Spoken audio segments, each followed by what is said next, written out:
For our course, we will be using the Phaser 3 framework for developing our game.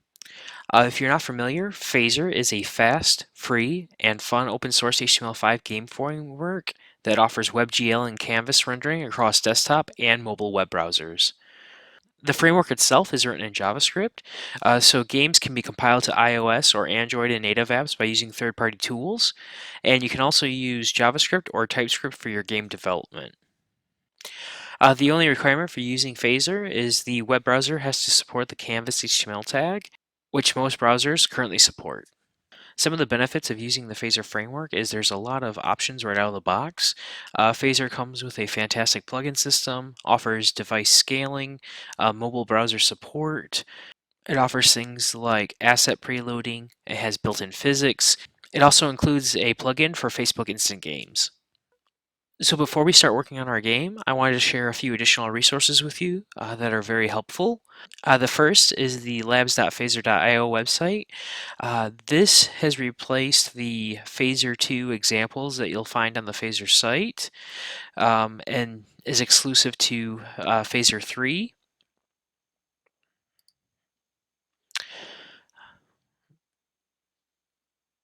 On the site, you're going to find over 700 different examples of how you can use Phaser and how each of the individual components work.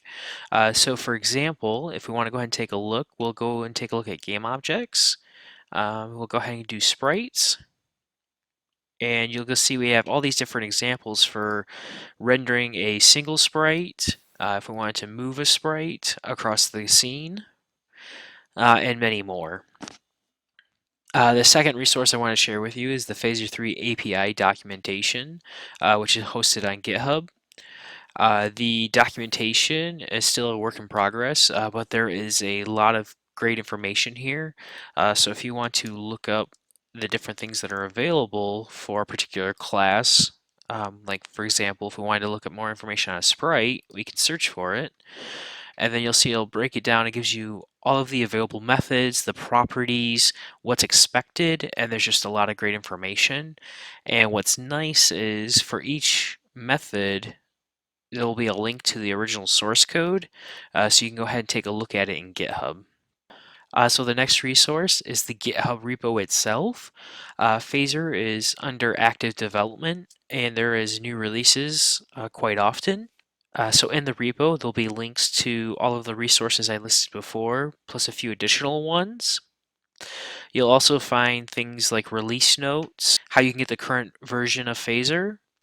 You'll also get things like the TypeScript definition, and a few links to a few different project templates. The last resource I want to share with you is the Phaser 3 forums. So there is an active community that is currently using Phaser, and then there's a lot of support for it. So if you have any questions, you can always search the forum. There's a good chance someone else may have had the same question or ran into the same issue. Or even if you just like to share your current game or anything that you're currently working on, this is the place to share it.